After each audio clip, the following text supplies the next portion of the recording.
போற்றுகிறபடி அப்பா அப்பா ஆராதனை போற்றுகிறபடி அப்பா அப்பா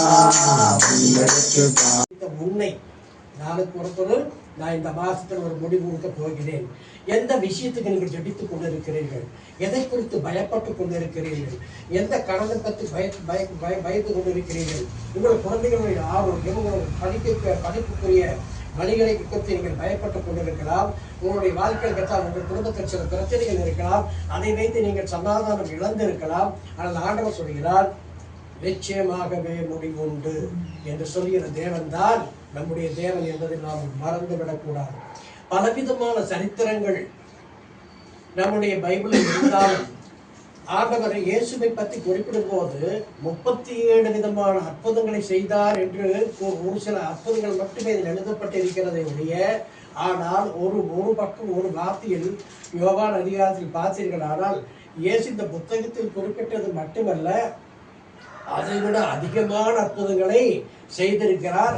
அந்த அற்புதங்களை எல்லாம் நாம் பைபிள் மூலம் எழுதினால் பைபிள் நிறைய பேஜுகள் ஆகிவிடும் என்று எழுதப்பட்டிருக்கிறது. ஒரு வார்த்தை பந்தியில் இருந்தான் என்று எழுதப்பட்டு இருக்கிறது.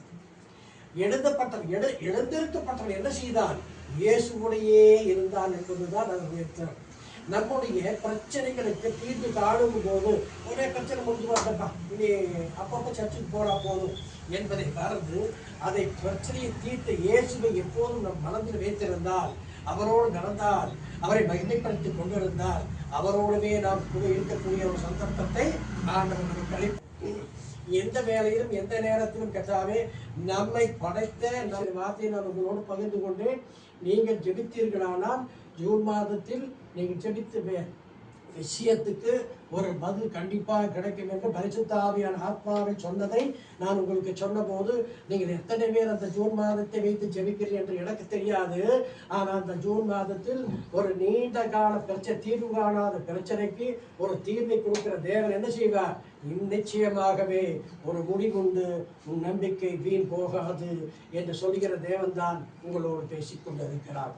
பல வேளைகளில் ஆபிரகாம் செய்த சிறிய தவறின் நிமித்தம் அந்த இஸ்ரவேல் ஜனங்கள் பார்வோனுடைய கையில் பாடுபட வேண்டும், செங்கலை அறுக்க வேண்டும், அவன் சொல்லுகிற கடினமான வேலைகளுக்கு அவன் அடிமையாய் இருக்க வேண்டும் என்று அவர்கள் பட்டபோது அவர்கள் தேவனை நோக்கி அழுதார்கள். தேவனை நோக்கி அழுத போது அவர் அழுகுரல் எங்கெட்டியது? பரலோகத்தில் எட்டியது.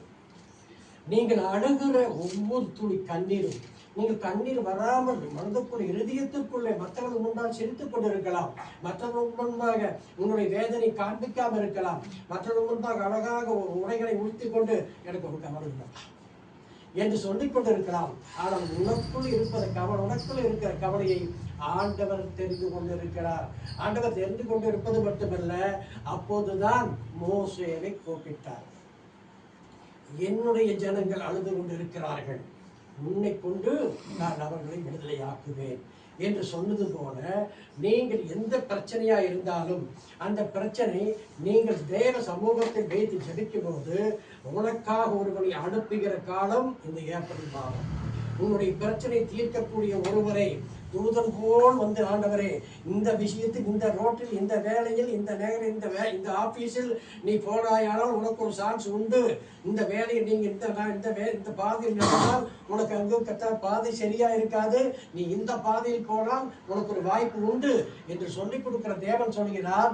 நிச்சயமாகவே இஸ்ரவேல் ஜனங்கள் அவர்களுடைய அனுகுரலை கேட்டு நான் அவர்களை விடுவித்தது போல உங்களை விடுவிக்கிற காலம் ஏப்ரல் மாதம்.